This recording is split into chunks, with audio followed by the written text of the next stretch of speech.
자체가 무슨 말을 하려고 할 때 끼어들면 우리는 요즘에도 말 잘해줘 안 쓰는 말 중에 하나인데 겐세이? 아, 근데 그거 80년대 언어인데. 아니요, 제가 고등학교 다닐 때도 대학 때도 썼던 이야기긴 한데 특정한 상황에서만 썼죠. 당구장에서나 쓰는 이야기지. 평소에 그 겐세이라는 말을 들을 기회가 별로 없어요. 이 이야기가 왜 나온 거냐면은 국회에서 교육문화체육관광위원회가 열렸는데 김상곤 교육부총리를 불렀어요. 그 자리에. 그러면서 이제 뭐 교육부가 관련이 있으니까 강남 집값 뭐 이런 얘기가 나왔겠죠. 김상곤 교육부총리는 다주택자 아니냐. 뭐 강남에 있는 집 왜 안 내놓냐 그래서 난 내놨는데 지금 안 나가고 있다. 그러니까 이은재 의원이 무슨 소리냐. 강남에는 지금 매물이 없어가지고 사고 싶어도 못 사는데 그러니까 김상곤 부총리가 그러면 제 것 좀 팔아주시죠 한 거예요. 근데 그때는 말을 안 했어요. 그러다가 한참 후에 곰곰이 생각을 하더니 갑자기 열받아서 갑자기. 부하가 찜인 거예요. 그래서 이은재 의원이 뭐 이런 경우가 다 있냐면서 아주 빡쳐가지고 지금 계속 이야기를 하는 가운데 너무 이제 심하니까. 네. 내가 부동산 업자입니까? 세도 너무하는 거 아니에요? 그 어디서 해먹든 뭐 힘이니까 도대체. 차분하게 질의하세요. 차분하게 하시고. 예. 기관에서 지금 근데 그게 일본어란 말이에요. 위원장한테 겐세이다라는 이런 이야기를 하신 거나 3.1절이 지금 내일 모레 남아 있습니다. 3.1절이. 그 3.1절 독립기념일을 얼마 앞두고 이 공개 회의석상에서 그게 겐세이라는 표현을 써서 위원장한테 항의한 것은 대단히 불경스럽고 적절치 못한 발언이다 이렇게 생각을 하는데 유성엽 상임위원장이 이제 제지를 시켜요. 그러니까 제지하지 말라면서 왜 내 말에 겐세이 놓냐고 얘기한 거예요. 그러니까 그 순간에 제가 밥을 먹고 있었거든요. 살에 들려가지고 진짜 죽을 뻔했습니다. 진짜 토할 뻔했어요. 너무 웃겨가지고 이게 순간적으로 호흡 때문에 이게 밥이 이게 기도로 넘어가가지고 겐세이 진짜 너무 아프기도 하고 웃기기도 하고 막 온갖 감정이 힘들었어요. 그러니까 이은재 씨는 캐릭터가 보면은 저번에 그 조희연 교육감한테 MS 지금도 별명이 MS인 이은재 씨. MS 은재. 근데 이 사람은 좀 약간 과흥분 증후군 같은 게 있어 보여요. 어떻게 보면은 이은재 그 캐릭터상 정말 단순 무식해 보이는 캐릭터인데 저 사람이 강남에서 뽑힌 사람이다 이런 생각이 좀 들고 그러다 보니까 국회의원의 자질에는 되게 안 맞아 보이는 캐릭터인데다가 겐세이라고 하는 그 말을 쓰게 됐는데 유성엽 위원장이 얼마 안 있으면 3.1절이라도 되는데 일본말 쓰면 되겠냐 이런 식이거든요. 아니 우리가 그 겐세이란 말을 옛날에 하나 쓰고 그 이후부터는 그 말이 사라지면서 우리 지방방송 꺼 뭐 이런 얘기 하잖아요. 우리들도 일반인들도 겐세이란 말을 안 쓰거든요. 이게 좀 안 좋은 단어인데 이은재 이 사람 정말 이 인격이 나오는 거예요. 거기서. 그러니까 이은재 의원이 국회의원이 될 수 있었던 게 실력이 아니라 후루꾸라는 거죠. 그렇고 그것도 오랜만에 듣는다. 제가 최소한 300 이상 치는 사람이기 때문에 마세이 돌릴 수 있겠는데요. 용어를 제가 정리해 드릴게요. 겐세이는 일본 말인 거고요. 예. 그게 한국에 와서 속어로도 쓰이니까 국어사전에도 속어라고 등재가 돼 있어요. 그러니까 원래 그 단어의 시작이 겐세이인데 그걸 한자로 쓰면 견제입니다. 우리가 왜 견인차 올 때 그 견자하고 같은 차예요. 끌어당기다 이런 뜻이거든요. 끌어당길 견이에요. 그리고 우리가 제압하다 할 때 제자를 쓰는 거거든. 그러니까 사람을 이렇게 내 힘으로 끌어당겨서 뭔가 그 사람을 제압한다는 느낌. 그게 견제라는 의미를 갖고 있는 건데 아까 후르쿠라 그랬잖아요. 네. 그거는 영어에서 나온 일본어예요. 아 그래요? 플루크. FLUKE 이게 플루크의 일본식 발음이라고 생각하시면 되고요. 그게 후르쿠가 발전했다는 거고 마세이까지 얘기 나오셨잖아요. 마세이는 이제 정확히 일본어로는 마세예요. 마세. 내가 큐를 평평하게 뉘어서 칠 수 없는 상황에서 네. 큐를 세워서 찍는 걸 마세이라고 우리가 일반적으로 부르는데 그 마세이 용어는 이제 최근에 정의당이 논평을 내면서 300 이하 마세이 금지를 꺼내들면서 300 이하 마세이 금지는 또 왜 나온 거냐면 당구 큐 때 그러니까 당구 다이라고 하면 안 되죠. 다이다이. 당구대에 천이 깔려 있어요. 네. 그 천을 잘못 찍어치기를 하면 마세이를 찢어지죠. 치게 되면 찢어지는 경우가 있어가지고 그래서 당구장에 마세이 네, 금지 이렇게 네. 써있는 거예요? 아주 당구를 오래 치는 사람이 아니면 힘 조절을 못해서 공만 쳐야 되는데 바닥까지 찍어버리는 바닥을 경우가 있어요. 그러다 보면 찢어지는 경우가 있거든요. 그래서 300의 마세이 금지라고 하는 건데 아무튼 이 이은재 씨는 천박하게 이럴 데가 없어요, 진짜. 정말 천박하고요. 우리 이 타임에서 이은재 씨의 그 프로필을 한번 정리를 해보면 이 양반이 처음 국회에 입성한 게 이상득 후원으로, 이것도 이명박이 쪽 그 집안이 나오네. 이상득의 후원으로 비례대표를 시작을 했어요. 그러다가 19대 공천에서 탈락을 해서 한국행정연구원 원장으로 갑니다. 그리고 거기에서 이제 대형 사고를 쳐요. 그렇지. 예, 그래서 여기서 법인카드로 명품, 향수 이런 거 수백만 원어치 사고, 심지어는 방울토마토, 오이 이런 게 수백만 원어치를 이런 것을 샀는데 이게 이제 국회에서 걸렸어요. 또 그거를 슈킹이라고 하죠. 그렇죠, 슈킹이라고 하죠. 그래서 국감에서 들통이 났던 사람이고요.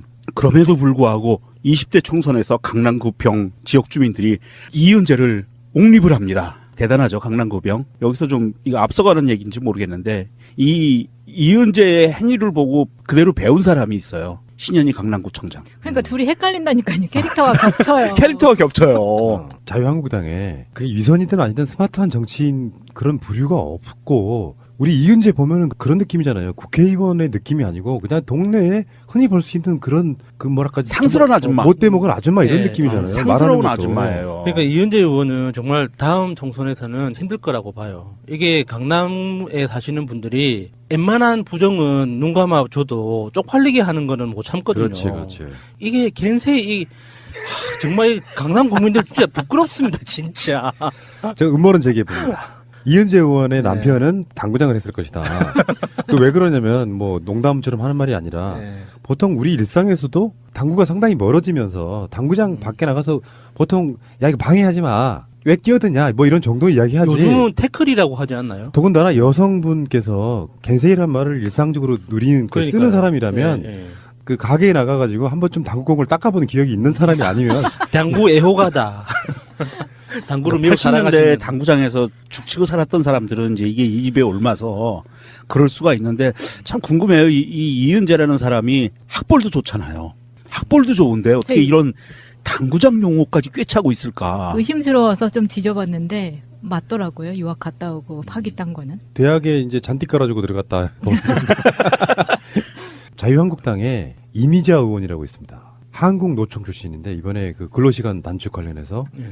이미자 의원이 돕지 않았다면 그 근로시간 단축 관련한 법을 못 만들 뻔했다. 그러니까 실제로 그렇게 해서 자기가 노동계 몫으로 들어온 사람이다 보니까 그 노동계의 몫에 관련한 일을 해내고 있는 사람이 있는 반면에 그분은 솔직히 말해 칭찬하고 싶어요. 어떤 사람인지 잘 몰라도 나경원, 이은재 또 이번에 구속된 이따가 다시 이야기 나옵니다만 신현희 뭐 이런 사람들 보고 있으면 강남 분들 정신 차리셔야 되죠. 자기들 부끄럽게 하고 있잖아요. 더군다나 교체될 거라고 보는 게 그 지역에는 경쟁자 많아요. 네.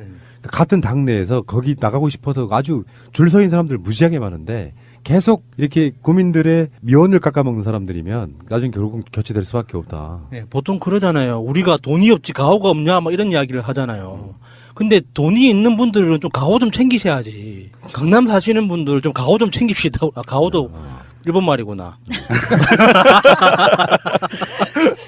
가오는 일본어에서 얼굴 또는 표정을 뜻하는 말로 한국에서는 폼을 잡다라는 의미의 속어로 쓰이고 있습니다. 강남 병 지역구의 주민분들 참 정신 차리셔야 됩니다. 이 아가리님이 쓰레기통이신 이런 분을 본인의 그 정치적인 대변인으로 삼겠다라고는 생각을 이제는 버리셔야 돼요. 아무리 거기 그 동네가 쓰레기 같아도 사시는 분들은 고급스럽잖아요. 고급스럽게 사셔야지.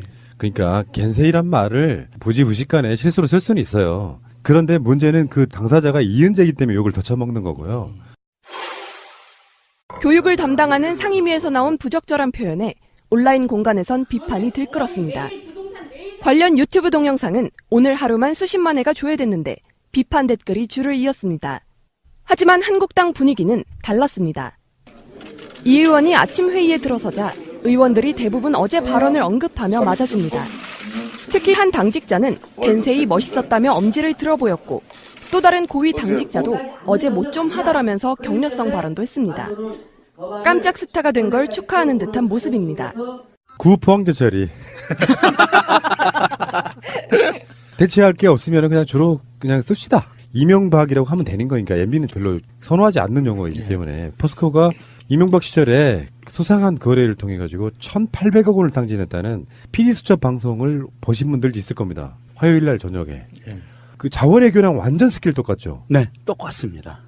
근데 그게 자원외교는 은행이 돈을 빌려주는 거고 포철이라고 하는 회사가 유상증자하고 그거를 그냥 팔아버리고 예. 이윤을 안 남긴 상태로 돈이 증발해버리는 거죠. 완전 매뉴얼화 돼 있는 것 같아요. 뺏기 예. 매뉴얼이라니. 네. 죄송합니다. 삑 1점 먹었습니다. 이게 포철이라는 회사가 박정희 정권 시절에 만들어졌잖아요. 그 이후로 포철은 지금 수십 년 동안 한 40년이 넘는 기간 동안 사실은 그쪽 정권의 안위를 위해서 정치 자금을 만들어서 공급해주는 이런 어떤 자기들 사금융 같은 역할을 해왔어요. 포철의 원래 탄생 목적은 대한민국 중공업을 발전시키기 위해서 국가 전략적으로 기간산업화 시켜서 발전시키겠다라는 목적이었지만 실제로 이 부분을 뒤로 돌아가서 은밀한 것을 보면 정권의 비자금 창구였던 거예요. 이것이 민주정부화 되고 나서 없어지는 듯 했는데 이명박 시절이 되면서 다시 부활을 한 거죠. 예. 그러니까 이 사건은 얼개가 되게 간단해요.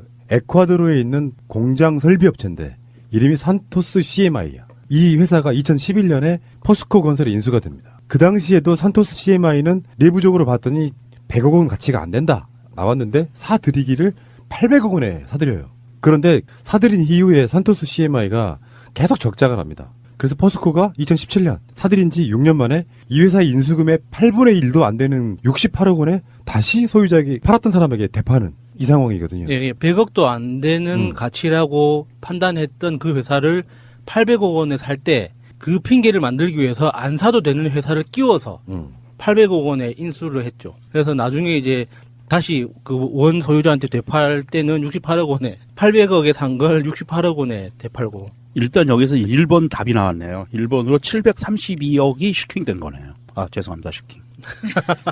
732억 원이 어딘가로 누군가의 사라졌죠. 입으로 네. 들어갔네요. 예. 그러니까 이 구조는 똑같아요. 푸라님이 말씀하셨던 자원외교의 기본적인 공식인 거죠. 우리가 대표적으로 알고 있는 게 캐나다 하베스트 인수권이지 않습니까? 그렇죠.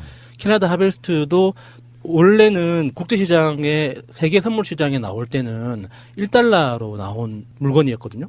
1달러짜리를 7천억으로 포장해가지고 7천억으로 인수할 때 거기에 덧붙여서 하베스트에 같이 붙어있는 날이라는 정유 시설까지 같이 덧붙여가지고 1조 원이 넘게 인수를 한 거죠. 나중에 결국에는 뭐 100억도 안 되는 돈에 다시 시장에 되팔고 하는 그런 과정에서 몇천억이라는 돈이 머릿속에 상상할 때는 현금을 항상 생각하지 않습니까? 예를 들어서 우리가 뭐 1,800억 원에 인수를 했다라고 하면 1,800억의 현금을 어딘가로 이체를 시키거나 현금으로 갖다 주거나 하는 이런 식으로 생각하는데 사실 이렇게 대형 거래는 그런 식으로 일어나는 게 아니죠. 서로의 신용을 빌려주고 그 신용을 담보로 해서 그 나라에서 현금을 땡기는 거잖아요. 그러니까 결과적으로는 이런 케이스에서는 그러니까 최종적으로 장부상에서만 돈이 사라지는 거예요. 실제로는 이게 권력 싸움인 거지. 기사로 보니까 이게 1,800억, 뭐 7천억, 뭐 몇천억, 몇백억 이렇게 하니까 돈이 왔다 갔다 하는 거지만 결국에는 하나의 최고의 권력자가 신용을 딱 보증을 해주면 나머지는 자동으로 이루어지는 거래인 거죠. 그러니까 완전히 이거 정치적으로 해석을 해도 하나도 틀리지 않은 그렇죠. 일이에요. 예. 포스코는 이제 이상득과 상당한 연관성이 있어 보이고요. 그 정황들이 피디수첩을 보면 막 나옵니다. 그러니까 아까 800억 원에 사서 68억 원에 되팔았는데 6년간 그 회사에 쏟아부은 돈이 1천억이니까 다 합쳐서 약 1,800억까지 날아갔는데 문제는 보통 이런 식으로 이제 투자를 하게 되거나 그러면 그 투자 실패에 책임을 묻거나 문책하거나 이러잖아요. 근데 그 당사자들이 승진을 해. 다 승진. 이게 천안함하고 또 똑같은 구조야. 그렇죠. 예.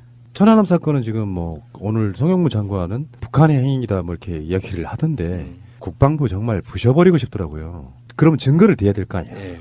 어쨌든 간에 그 이야기는 뭐 나중에 다른 방송에서 하시기로 하시고 그렇게 손해를 입혔는데 그걸 아예 이제 영어로 처리하면서 손실 처리라고 해서 그 사업을 하다 보면 실패할 수도 있는 부분에 있어가지고 그 누구에게 책임을 묻지 않고 예산 자금 운영 규모에 있어가지고 요거는 손실난 부분이기 때문에 책임 묻지 않고 그냥 영어로 이렇게 예. 클린 해주는 그런 방식으로 쉽게 이야기하면 장부에서 지워주는 거죠. 그렇죠. 예. 원래 장부에 계속 남겨서 이거에 대해서 기록을 계속 가져가는 게 아니라 여기서 그냥 삭제를 해버리는 거죠. 그럼 그 사업에 관여됐던 사람들은 다 책임이 없어지는 거니까. 아주 순수하게 봤을 때 저 회사를 우리가 인수해가지고 뭔가 굉장한 이윤을 남길 수 있을 것이라고 생각을 할 수도 있어요. 예. 투자를 잘해가지고 싼 가격에 사가지고 수천억 원대, 조원대로 불릴 수도 있단 말이죠. 예.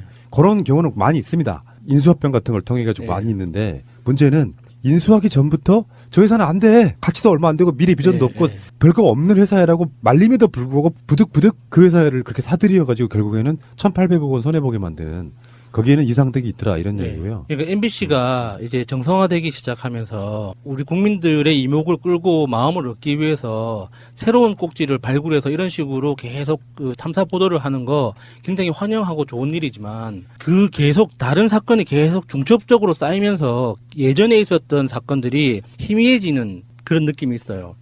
이게 요번에 뭐 산토스 CMI라는 새로운 이름이 등장하면서 새로 생긴 사건인 것 같지만 사실 아까 말씀드렸던 캐나다 하베스트도 그렇고 뭐 암바토비 다이아몬드 광산 사건도 그렇고 몽골 뭐 탄광 뭐 이렇게 자메이카 전력 회사 인수했던 그런 사건들이나 이 똑같은 구조. 그러니까 정상적인 경영진들은 다 반대를 했지만 그럼에도 불구하고 수뇌부들이 비정상적으로 독단적으로 결정을 해서 거액을 투자하고 그게 의심스러운 정황에서 손실로 연결되고 그 사업 자체가 덮여지는 이런 똑같은 구조가 계속 있었거든요. 그래서 그거를 잊으면은 안 된다는 뜻에서 이제 말씀드리는 거예요. 우리가 예전에 한번 들었던 이야기이기 때문에 나도 이미 알고 있어가 아니라 그 사건은 우리가 이미 알고 있지만 그 사건의 실체는 아직까지 정확하게 밝혀지지 않았거든요. 그래서 아직 그 MB가 가지고 있는 수많은 혐의 중에 하나일 뿐이지 그게 그 사건이 요번에 그 국정원 특활비나 그 뭐 다스 소송료 삼성전자 대납 이런 식으로 정확하게 밝혀지지는 않았단 말이죠. 아직까지. 그래서 그것까지 확실하게 밝혀내야 된다. 이제 그런 뜻입니다. 정준양 당시 포스코 회장이 이상득 계열의 이상득이 꽂은 인물이라고 보시면 될 것 같고요. 포철이라고 하는 회사를 통해 가지고 역대 정권들이 물론 뭐 김대중 노무현 대통령 때는 아니에요. 정권들이 일종의 공기업 회사를 통해 가지고 온갖 비리들을 해먹은 그래서 사실 철강 강국이었던 한국이 어느 순간에 호철이라고 하는 이상한 회사로 만들어버린 그런 대표적인 인물 중에 하나가 이명박이 아닌가 이런 생각을 해보고요. 여러분 이거 다 거짓말한 걸 아시죠? 자 다음에 또 MB 관련한 이야기인데 이번에 이상주 이명박의 사위도 이제 인사청탁 관련했던 건데 이번에 또 하나가 더 나왔어요. 그게 뭐냐면은 대보그룹으로부터 이게 이제 고속도로 휴게소를 운영하는 업체인데 수주 청탁의 대가로 또 수억 원이 들어갔다. 이 사람은 뇌물을 아주 일상화되어 있는 인물처럼 보이지 않으세요? 대보그룹이라는 이 회사를 잘 들여다 보셔야 되는데 이 대보그룹이 운영하는 회사 중에 가장 큰 회사, 가장 수익성이 좋은 회사 중에 하나가 대보정보통신이라고 있어요. 그 대보정보통신은 2002년도에 도로공사의 자회사였던 고속도로 정보통신을 민영화하면서 대보그룹에서 인수한 거거든요. 그 당시에는 대보그룹이 이제 막 중소기업에서 중견그룹이 될까 말까 한 정도의 작은 솔루션 통합업체였는데, SI라고 하죠. 이제 그런 회사였는데 그 회사가 고속도로 정보통신을 인수하면서 그게 캐시카우 역할을 해서 지금 이제 대보그룹으로까지 성장을 했던 거예요. 그러면 이게 그러니까 2002년이라면 그러니까 김대중 대통령 시절에 IMF를 극복하기 위해서 대한민국의 공기업 중에 알짜배기들을 절대 팔 수 없잖아요. 그래서 이렇게 공기업을 정리한다는 경영 구조를 개선한다는 신용을 하기 위해서 자회사들을 많이 매각을 했단 말이에요. 그 중에 하나가 고속도로 정보통신이었고 고속도로 정보통신이 하는 일은 우리나라 전국의 고속도로 그 CCTV 정산, 그 톨게이트 정산하는 거 있죠. 돈 받고 하는 그 모든 시스템을 일괄적으로 운영하는 회사예요. 그런데다가 이 회사가 딱 이명박 그 전까지는 민자 사업으로 초등학교 관사를 짓거나 이런 걸 했었거든요. 예. 근데 딱 이명박이 임기를 시작한 때부터 2009년부터 육군의 관사를 이 회사가 짓기 시작합니다. 거의 그러니까 물었네 물었어. 아도 치는 게 굉장히 많았어요. 이 회사에서. 특히 아직까지도 고속도로 솔루션 관련한 고속도로 관련된 전산 시스템은 이 회사가 거의 독점하다시피 하고 있거든요. 그래서 도로공사 퇴직 공무원들이 퇴직 직원들 공기업이니까 도로공사는 공무원이 아니라 그 퇴직 이후에 가는 곳으로 의심받는 정황들도 많죠. 그러니까 그 대보통신에 바로 입사를 한다기보다 뭐 고문이나 이런 식으로 입사를 하는 게 아니라 대보정보통신에서 그 하청을 주는 또 다른 관계사들이 있지 않습니까? 그런 방식으로 그 커넥션이 연결돼 있다고 의혹을 많이 제기받고 있죠. 그래서 제가 대보그룹 본사를 직접 방문해서 브리핑을 받아본 적이 있거든요. 그때 하여튼 뭔가 의심적인 상황이 너무 많았어요. 의심스러운 상황들이. 가서 예. 보기에도 예. 그러니까 이 사건이 이제 줄줄이 터지고 있으면서 이명박에 대한 검찰 출석이 미루어질 수도 있다 이 이야기가 슬슬 나오고 있거든요. 그러니까 조사할 게 계속 무슨 고구마 줄기처럼 나오니까 마무리하고 부르려고 하면 또 나오고 네. 또 나오고 이런 상태인 것처럼 보여요. 불과 지금 이상주 사위만 해도 그 이팔성 전 우리금융회장한테서 이명박이 받아 챙긴 게 뭐 선거 자금 등등 해갖고 22억 원이에요. 그러니까 이따가 다시 이야기가 나오겠습니다만 뇌물성으로 받은 돈만 현재 드러난 것만 수십억 원이고 네. 좀 대형 게이트로 발전할 만한 롯데 이야기도 롯데 그 제2롯데월드 이야기도 그 규모가 얼마입니까? 그건 국책사업 정도의 네. 규모거든요. 거기서 또 얼마나 받아 챙겼냐. 그 뇌물을 주고받은 자들이 그거를 제대로 어떤 증거를 남기지 않았다면 찾아내기 쉽지는 않겠습니다만 지금 이런 식인 거예요. 이명박 스타일로 보면은 그런 느낌 들지 않아요? 이명박이 형님 때문에 내가 좀 대통령까지 올라갔던 그 보호를 위해서 이것만 먹고 떨어지세요 한 게 포스코였던 것 같고 느낌이. 그건 느낌이 좀 나고 나머지 잡스러운 곳에서 웬갖 돈들을 다 받고 챙기고의 정황들인데 뇌물을 준 사람 입장에서도 처벌을 받기 때문에 더군다나 당시에 이명박이 대통령이었다는 관점에서 보면 이렇게 몇 가지 드러나는 건 정말 빙산의 일갈길 거란 말이에요. 네. 얼마나 많은 돈을 챙겼을 건지가 그냥 단편적으로 드러나잖아요. 고속도로 휴게소에 관련한 회사나 업체가 관련돼 있을 거란 상상도 해본 적이 없잖아요. 어쩌다 보니까 이게 드러난 거란 말이죠. 대보그룹이 2003년에도 이게 2002년, 2003년에도 기소가 됐었어요. 회장이 횡령, 배임 이런 건으로. 대보그룹 회장이 대보그룹의 최등규 회장이라는 사람이 이 기업 범죄 백과사전이라고 불린답니다. 이 아주 전형적으로 기업 범죄의 도 같은 사람이라고 표현들을 하고요. 이 사람이 2014년 12월 31일 날 또 기소가 돼요. 그 전에도 기소가 되는데 집행유예로 나왔거든요. 그리고 이게 2017년도에 대법원에서 유죄 확정이 됩니다. 그랬던 상황이고 여기에 나오는 게 뇌물이 있어요. 아까 말한 것처럼 군 관사 관련 이 뇌물 사건 이런 것들이 쭉 연결이 되는데 뇌물과 횡령, 배임 이런 사건으로 기소가 돼서 대법원까지 가서 유죄 확정이 됐거든요. 2017년도에. 그런데 이거는 그 이전에 벌어진 기소권에 대해서는 어떻게 보면 지금 다시 이런 사건이 터지는 것을 보면 이명박한테 갔던 그 혐의에 대한 고리 자르기식 수사가 아니었나. 그런 의심이 굉장히 많이 들어요. 그럴 수도 있죠. 예, 그래서 이 회장이 관련된 이 뇌물 사건, 배임, 횡령, 종합적인 관점으로 봤을 때는 이게 배임과 횡령이라는 것은 그냥 그것만으로 끝나는 게 아니라 뇌물 사건이 엮여 있으면 배임을 통해서 횡령을 하고 횡령을 통해서 돈을 만들어서 정치 자금을 뇌물로 줬다는 얘기거든요. 엮여 있는 겁니다. 이게 줄처럼. 그랬던 사건인데 이게 꼬리 자르기로 실무진에서만 이 처벌을 하는 이 재판이 진행돼서 17년도에 확정된 걸로 보이고요. 이번에 다시 검찰이 수사하는 것은 그 이후에 무슨 일이 벌어졌는가. 이명박한테 과연 이게 돈이 어떻게 전달이 됐는가까지 파고 있는 모양새죠. 그렇다고 봤을 때 이전 재판에서는 박근혜 시절에 벌어졌던 재판에서는 꼬리 자르기가 명백히 시도가 된 거고 그리고 이번에는 제대로 된 그 범인을 잡아내기 위한 수사가 다시 또 벌어지는 것이다. 이렇게 보여집니다. 알겠습니다. 면역 이런 거 있잖아요. 처음에 뭔가가 들어오면 백혈군이 열심히 싸워요. 네. 근데 너무 많이 들어오다고 싸우다 보니까 이제 면역 체계가 생기는 거잖아요. 우리 MB 범죄에 대한 면역이 생긴 것 같아요. 하나하나 터지는 게 다 게이트급인데 지금은 감정적 동요가 없어. 저 새끼 저럴 줄 알았어. 이게 가장 무서운 거거든요. 알고 보면. 롯데월드 관련한 거는 상상을 초월한 거거든요. 그 이야기는 이따가 좀 더 하겠습니다. 이 롯데월드를 세워주는데 롯데가 로비를 좀 해갖고 뭐 어떻게 했다 이런 거를 훨씬 뛰어넘는 청와대가 사실상은 밑그림 그려주고 롯데월드 허가나게끔 다 모든 밑작업을 다 해버렸다. 그래서 저는 다시 한번 말씀드리지만 최민희 의원 방송에서 그 얘기가 나오는데 대체 이명박은 롯데로부터 뭐를 얼마를 받은 거냐. 그래서 우리가 농담처럼 했던 이야기가 롯데타워 몇 층은 이명박의 것이 아니겠느냐. 근데 그 실제로 롯데가 누릴 수 있었던 이익, 그러니까 실제로 부담해야 했던 금액 대비 실제로 부담했던 돈을 생각하면 거의 1조 가깝거든요. 거의 9천억에서 9,500억 정도 됩니다. 원래 노무현 대통령 때는 공군 기지를 만약에 활주로를 고쳐야 한다면 7도 이상 틀어야 한다.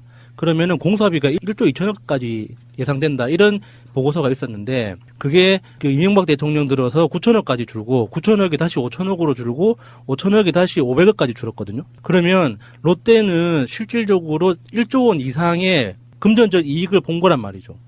그러면 이명박한테 최소 몇천억을 주더라도 롯데 입장에서는 손해볼 게 없는 장사인 거죠. 그 정도는 후려치지 않았을까요? 그런데 이번에 뉴스들 나오는 것을 보니까 이명박과 청와대가 제2롯데타워 건설에 대한 주도권을 쥐고 있었던 것 같아요. 청와대가 시나리오를 짜서 롯데한테 제공하고 그 다음에 나올 수 있는 부작용, 기자가 뭐 이런 질문을 했을 때 이렇게 답변하고 이런 예상 답변지까지 만들어서 제공을 네. 하고 했던 것을 보면 이것이 과연 이명박이 롯데타워의 몇 개 층 정도만 소유하는 것에서 이 정도 노력을 했을까라는 저는 이런 의구심이 갑자기 생기는 거예요. 그래서 저는 또 이런 생각을 합니다. 혹시 이명박의 그 저수지 돈이 일본의 롯데홀딩스로 흘러들어가서 그 돈이 롯데타워 건설에 들어간 거 아닌가.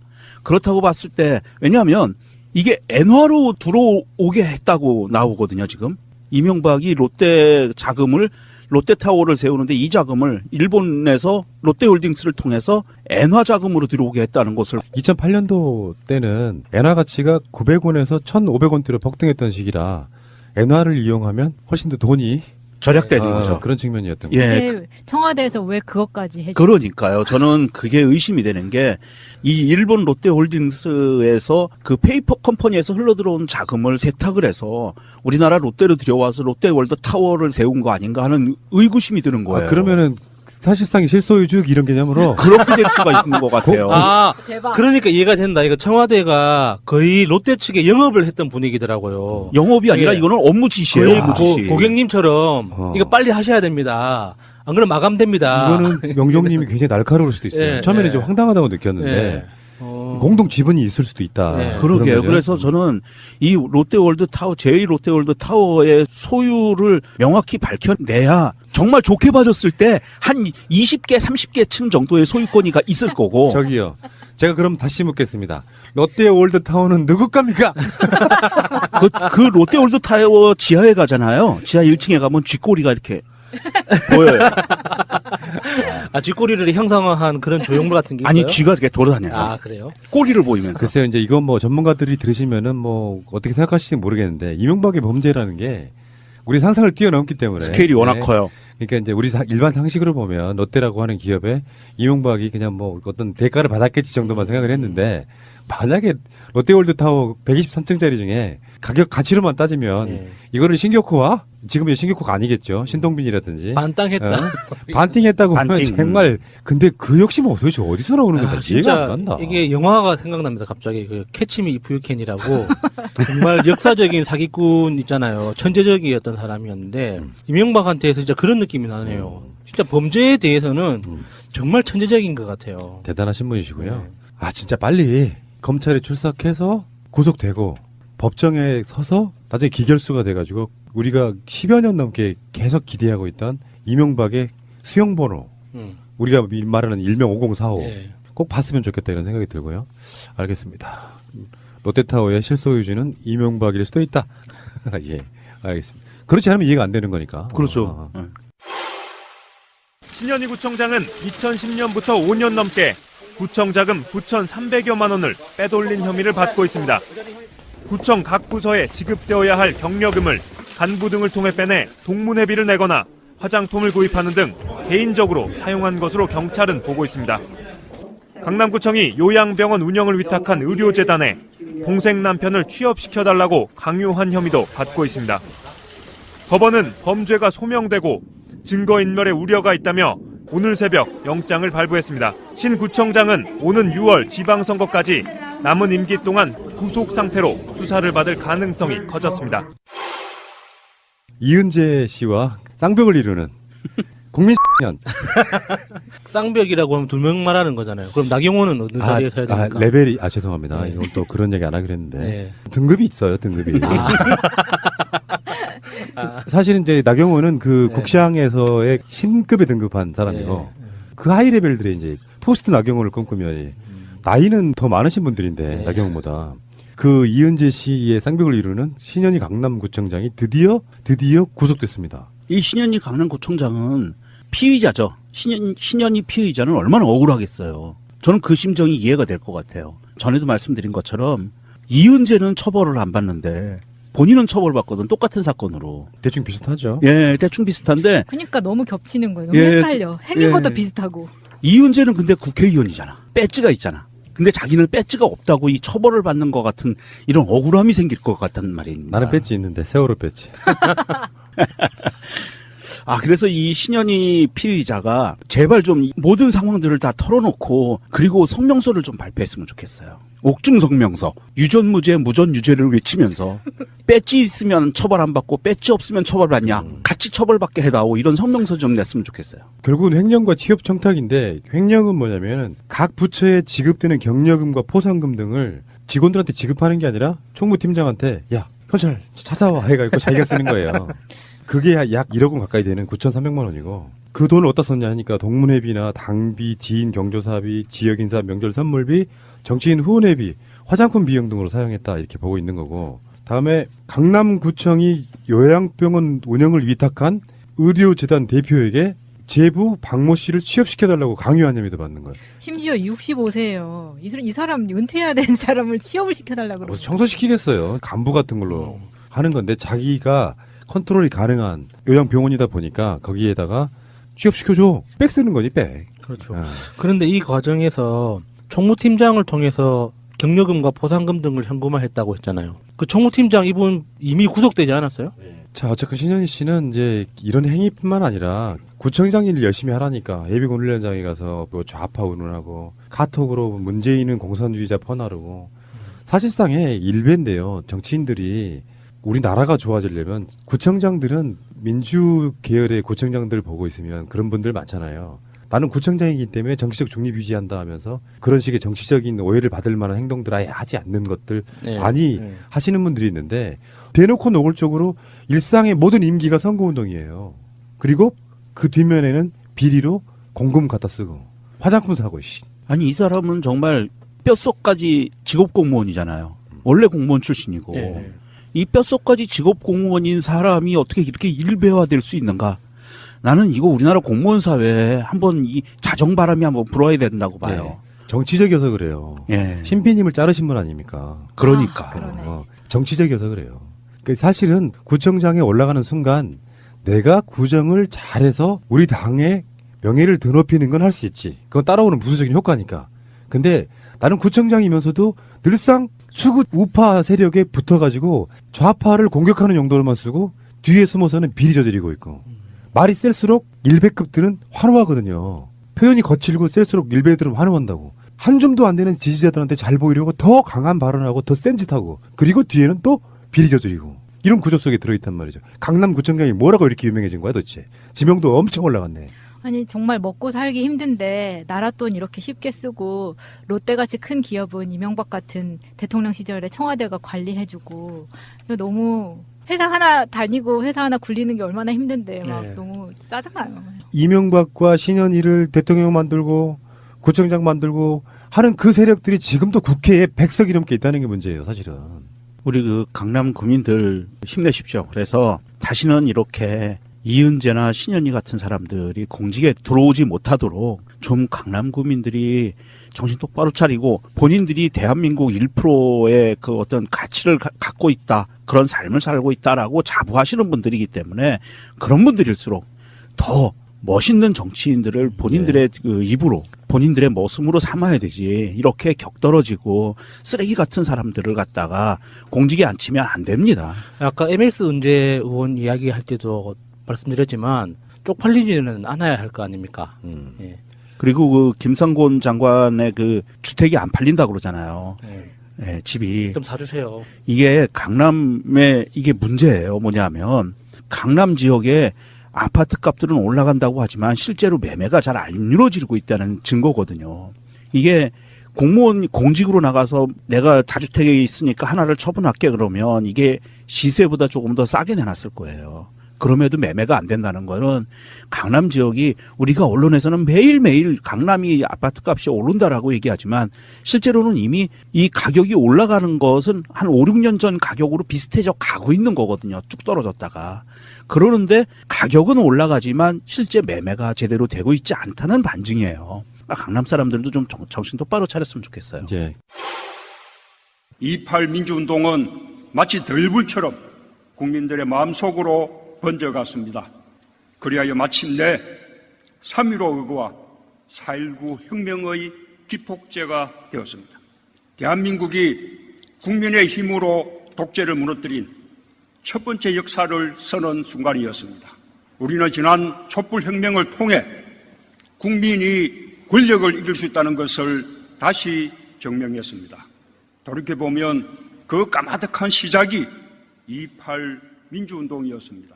2.8 민주운동이 대구만이 아니라 우리 국민 모두의 역사임을 확인하고 있습니다. 국가기념일이 되어야 한다는 대구 시민들의 염원이 이제야 이렇게 실현되었습니다. 2월 28일 무슨 날인지 아십니까, 마차님? 2월의 마지막 날이에요. 예. 이제는 2월 28일이 굉장히 중요한 날이 됐습니다. 국가기념일이 됐죠. 2월 28일 대구 민주화 운동이죠. 아, 우리 전에 한번 방송을 다뤘었죠. 했었죠. 예. 예. 5.18 운동같이 대구에서도 일어났었던 거죠. 그래서 문재인 대통령이 대구를 내려갑니다. 국가가 지정한 최초의 국가기념일 지정 행사 때문에. 그래서 문재인 대통령이 연설문에서 이렇게 이야기합니다. 2.28 민주운동이 오늘의 우리에게 주는 또 하나의 의미는 연대와 협력의 힘입니다. 2.28 민주운동은 대한민국 최초의 민주화 운동이었지만 오랜 기간 걸맞은 평가를 받지 못했었습니다. 민주화 운동으로서 법적 정통성을 확보한 것도 50년 만인 2010년에 이르러서였습니다. 그러나 드디어 우리 국민은 연대와 협력의 힘으로 2.28 정신을 온전히 살려냈습니다. 예. 2.28 민주운동과 5.18 민주화운동의 상호 교류가 그 전부터 있었어요. 그래서 그걸 달빛동맹이라고 불렀다고 합니다. 어느 순간에 지역감정 선동이 먹히면서 대구가 마치 보수적인 곳으로 인식이 됐지만 한국 헌정사에 최초로 일어난 민주화운동이라는 의미를 살려서 보면 그럼에도 불구하고 자유한국당 부르들은 지금까지 뭐 했는데 자기네들도 민주화운동에 시초라는 게 있었잖아요. 예, 그 지역 예. 기반으로 놓고 보면. 근데 항상 그들은 정치적인 위치가 그 2.28 대구 민주화운동의 반대쪽에 있었던 거죠. 그러니까 그것을 죽여야만 되는, 그래서 당신네들은 보수의 심장이야라고 계속 말도 안 되는 허명을 씌워주면서 거기서 어떤 콩고물을 먹어왔던 건데. 대구의 역사에 대해서 정말 대구 시민들이 정말 다시 공부를 해보신다면 정말 이게 지금 현재 자기들이 보수라고 말하는 자유한국당 부류 이 사람들을 절대 지지할 수가 없을 거예요. 500년 넘게 대한민국의 서울은, 대한민국의 수도는 한양이었고 지금은 서울이잖아요. 근데 정신적인 수도는 항상 대구였어요. 대구 경북이 대한민국의 정신적 수도였단 말이죠. 선비 정신의 고향이었고 그 정신의 핵심, 그 모든 정수는 대구에서 시작했었어요. 대구 또는 안동에서 모여들었었거든요. 그리고 독립운동에 걸출한 독립운동가를 배출한 곳도 대부분이 대구였어요. 대구가 대한민국이 없었다면 대한민국의 독립운동이 불가능했다라는 평가가 있을 정도로 대구가 독립운동의 중심지였단 말이죠. 그런데 그랬기 때문에 2.28 운동 같은 게 자연스럽게 생겼던 거예요. 학생들이 그런 그 선비 정신과 그렇죠. 그 어떤 인문학적 저항 정신이 있었기 때문에 그 고등학생들이 모여서 2.28 운동이 가능했던 건데 어느 순간 현대사가 복잡해지고 정치적 부침을 겪으면서 대구 사람들이 자신들도 모르는 사이에 그냥 무조건 우리 편만 지키면 이게 좋은 거라고 생각하는 순간 지금 이 상황까지 와버린 거죠. 정말 이게 대구가 대대로 훌륭한 곳인데 가장 최근 한 3, 40년 사이에 잠깐 샛길로 빠졌던 거예요. 처음 듣는 예, 얘기예요. 예. 다시 돌아오시면 됩니다. 제가 그 안동 출신이잖아요. 정신적 지주는 사실 조선시대 같은 맞이만 해도 안동 정도로 보시면 될 것 같아요. 예. 선비? 그런데 대구는 지금 현재는 TK 지역의 중심지가 됐지만 그건 이제 물류, 통상 이런 쪽 개념이라고 보시면 될 것 같고 선비 정신은 사실은 진짜 보수의 정신이거든요. 예. 근데 그게 일본과 싸우다 보니까 저항 정신으로 발전하고 잘못된 걸 잘못됐다고 말하지 화끈하게. 예. 4.19의 시발점이 228이라 그랬잖아요. 2월 28일 날 대구에서 일어난 게 결국은 4.19까지 영향을 준다는 거예요. 야, 대구에서 그런 일이 일어났대. 우리나라 민주화 운동의 시발점이다 보니까 지금 관점적으로 보면 항일 정신과 반민주에 대한 저항 이런 것들이 결국에는 보수와 진보가 굉장히 좀 묘하게 얽혀있는 그런 구조라고 보면 되는데 이걸 이념적으로 보수 진보를 나누는 걸 떠나서 잘못된 꼴은 못 봤던 바로 그런 적이었다 이렇게 보시면 되죠. 그렇죠. 이게 228 운동이 대한민국 역사에서 굉장히 중요한 운동임에도 불구하고 굉장히 중요한 민주화 사건임에도 불구하고 그동안 잘 알려지지 않고 활성화되지 않았던 이유 중에 하나는 직접 그 운동을 했던 분이 기고한 글에 이렇게 나옵니다. 228 기념사업회가 극보수화됐다라고 하면서 기념사업회를 움직이는 주동 세력은 경북고등학교 세력이 움직였고 이 지방자치제가 실시되면서 민선시장 체제로 가면서 이 경북고가 시장들을 배출하는 온실이 되고 그리고 228 기념사업회의 의장이 공동의장 체제로 바뀌면서 시장이 당연직으로 공동의장으로 들어가기 시작했대요. 그러면서 이 경북고등학교 출신들이 극보수화되어 있는 이 사람들이 228 기념사업회를 장악을 하면서 228 기념사업회가 사실은 유명무실해져 버리는 거죠. 그 대구에서 선출되는 극보수화되어 있는 시장이 선출이 되고 그 사람이 당연의장이 되니까 228 운동사업회가 정말 이 민주화 운동에 대해서 얼마나 헌신했는지에 대한 것은 생각을 안 하는 거예요. 아예 묻어버리는 거죠, 역사에서. 그런 현실로 지금까지 이어왔고 그랬기 때문에 사실은 그 당시에 228 민주화 운동을 했던 사람들은 228 기념사업회를 보기를 정말 원수같이 본다는 거예요.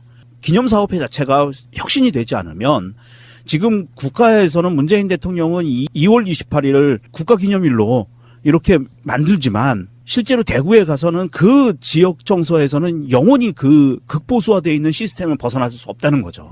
대구 시민들이나 TK에 계신 분들 입장에서 보면 좀 깨어있는 분들은 그럴 수 있잖아요. 왜 우리 지역은 이렇게 고담이라는 소리 듣고 그러나 여러분들도 훌륭한 민주화의 과거가 있고 굉장히 오랜 시간 동안의 전통이 있다. 네. 깨어나시라 이렇게 말씀드리고 싶은 거예요. 자, 228 기억합시다.